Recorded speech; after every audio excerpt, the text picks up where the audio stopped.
Hello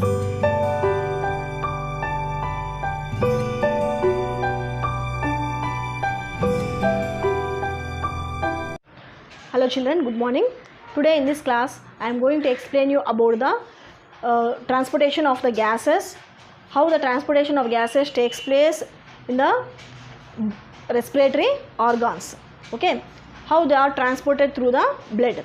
So you know the gases are present in the atmosphere. While you will inhale the air, the main gases of the respiration are the oxygen and carbon dioxide. So they will enters it along with the air.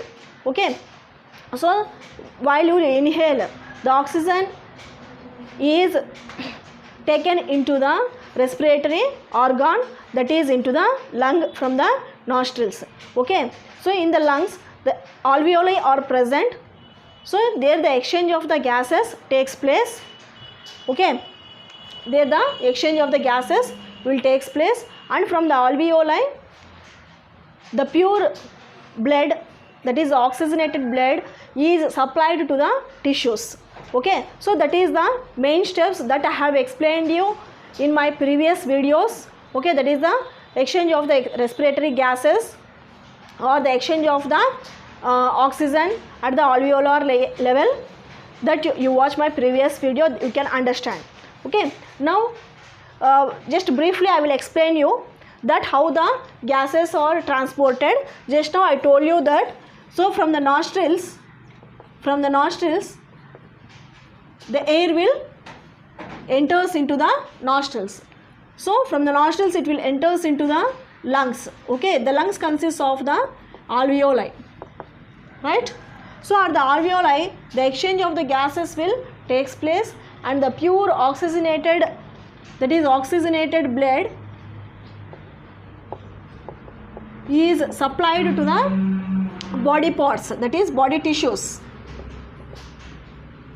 Okay, so like this the exchange of the gases will takes place. So mainly blood will transport two types of gases, that is respiratory gases, oxygen and carbon dioxide. In this class we will come to know about the how the transportation of the oxygen takes place through the blood. Okay, so the oxygen is transported from the lungs to the tissues. Okay, from the lungs, that is from the alveoli to the body tissues through the blood. So you know blood mainly consists of 90% of plasma and 10% of the cells, right? 90% of the plasma and 10% of the blood cells. Okay, 10% of blood cells. So in that mainly the oxygen is transported through the RBCs, that is through the red blood cells, because these red blood cells consist of the hemoglobin pigment. Okay, the red blood cell consists of the hemoglobin pigment, which is red in color, which is having affinity to attract the oxygen. Okay, so now we will discuss about the structure of the hemoglobin. Okay, you know chlorophyll is one of the pigment which is present in the plants, right? The chlorophyll consists of middle as a like this. Chlorophyll consists of magnesium, and it is surrounded by the 4 oxygen atoms. That is the structure of the chlorophyll. Okay, now what is the structure of the hemoglobin? In the same way, hemoglobin is also consists of the iron in the middle and 4 oxygen atoms. Okay, it consists of iron in the middle and 4 oxygen atoms. So this is the structure of the hemoglobin, which consists of central iron and consists of 4 oxygen molecules. So like that the oxygen will come and bind the central atom, that is the iron. Okay, so this is the structure of the hemoglobin. So globin part is the protein part and heme is the iron part. Okay, here globin is the protein part and heme is the iron part. Okay, now normally the normal man consists of, in the 100 ml of the oxygenated blood, 100 ml of the oxygenated blood, it will transport nearly 5 ml of the oxygen to the tissues. It will transport 5 ml of oxygen to the tissues, normal blood. Okay, normal oxygenated blood. In that normal oxygenated blood, only 5 ml of oxygen is transported to the tissues. Okay, keep it in your mind. Next here, the transportation of the oxygen takes place by 3 steps. That is, first step is the transportation of the oxygen through the plasma. Next, transportation of the oxygen by the RBCs. Third step is oxygen hemoglobin dissociation curve. It is also called as oxyhemoglobin dissociation curve. Okay. Now, you see the first one, that is the transportation of the oxygen through the plasma. So, you know, plasma consists of many types of proteins, and it consists of nearly 90% of the water. Okay. So, through this only 3% of oxygen is transported. Okay.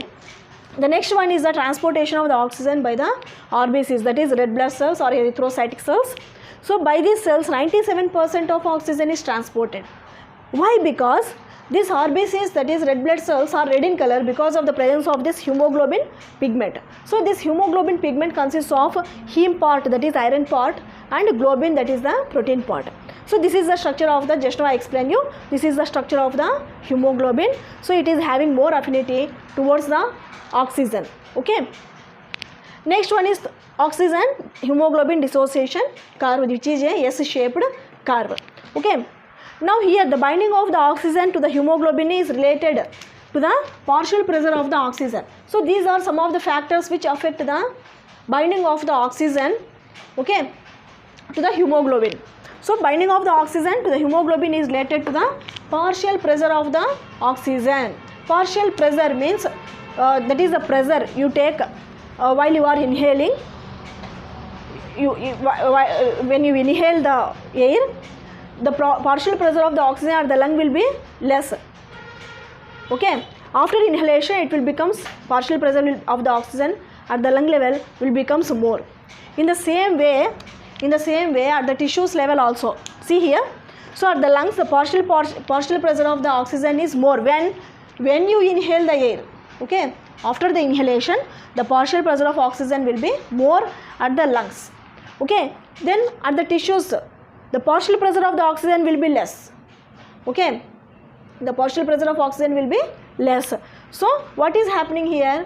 When the partial pressure of oxygen is more, so this oxygen, when you inhale the air, the oxygen will go and bind to the hemoglobin to form the HbO2, which is called as oxyhemoglobin.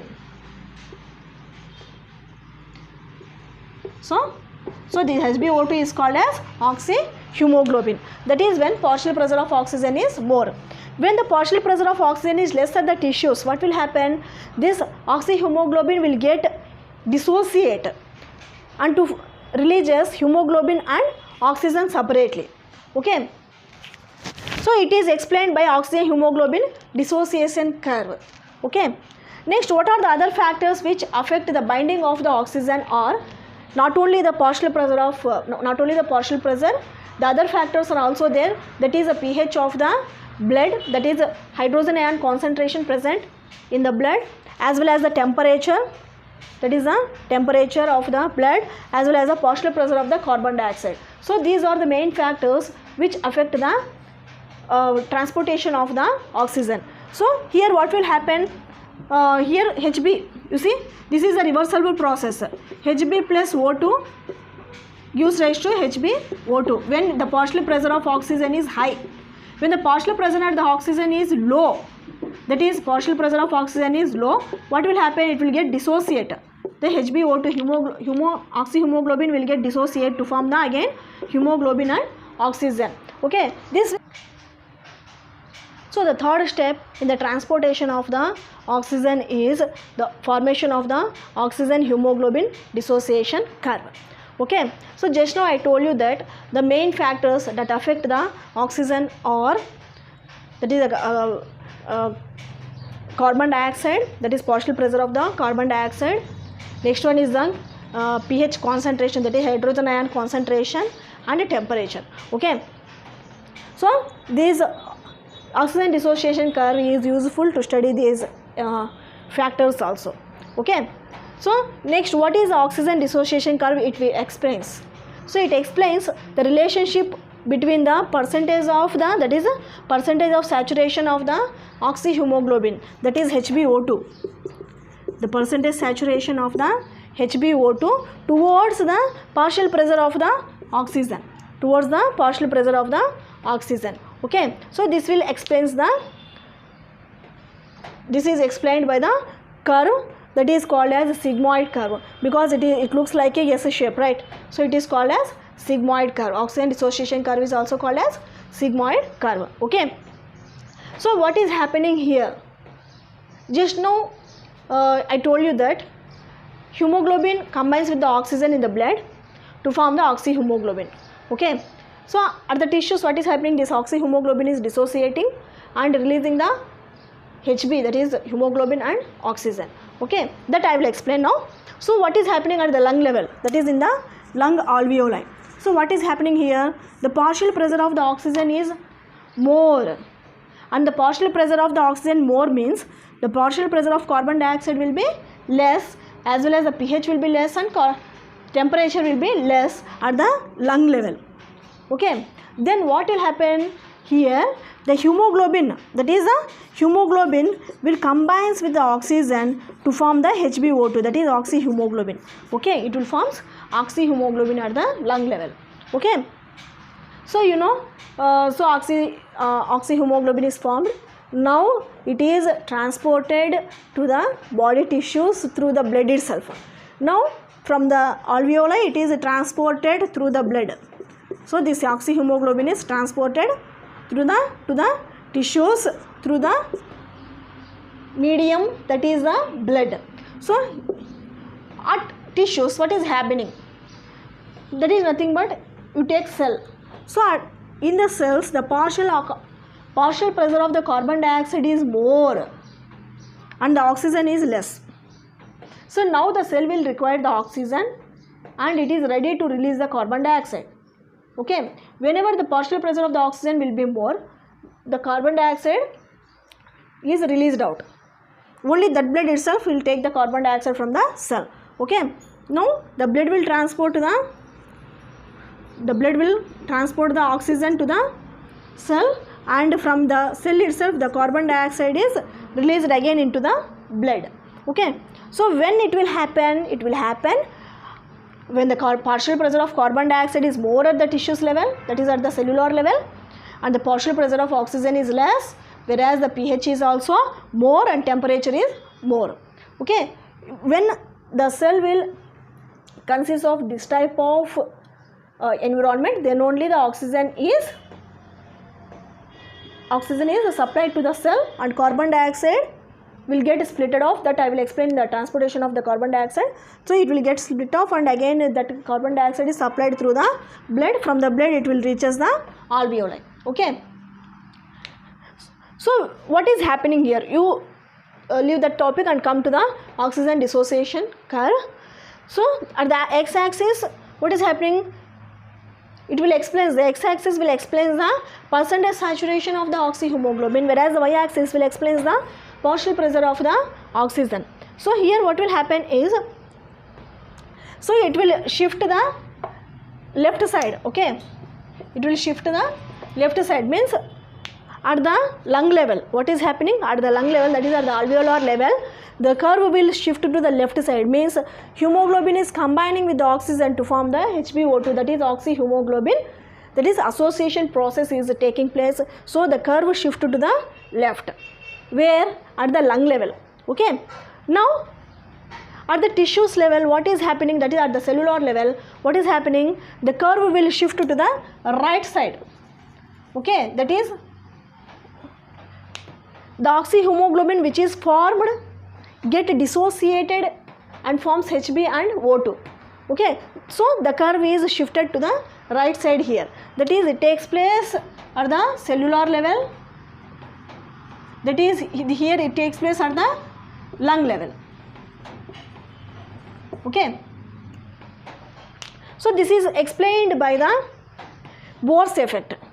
So the sigmoid curve is explained by the Bohr's effect, that is the effect of partial pressure of carbon dioxide and hydrogen ions on the oxygen affinity of the hemoglobin. So it is called as Bohr's effect, means That is the Bohr's effect means what? The effect of partial pressure of carbon dioxide as the effect of the partial pressure of the hydrogen ion, that is pH. So these will affect, that is partial pressure of carbon dioxide and hydrogen ionic concentration, that is pH, will affect the HbO2, that is oxygen hemoglobin formation. Okay, so it is explained by the Bohr's effect. Okay, now next, what is happening during the rest time?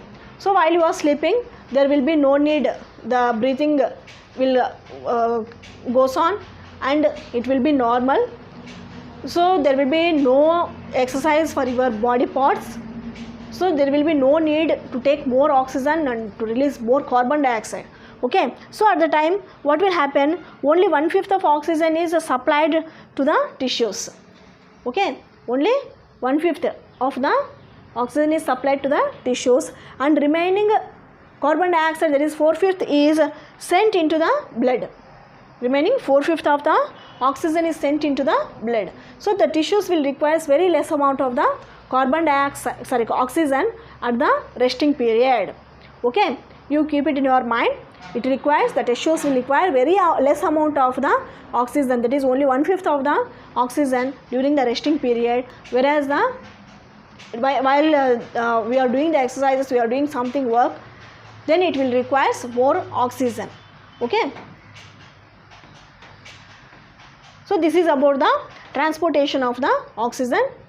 Okay, so in the next class I will explain you about the transportation of the carbon dioxide.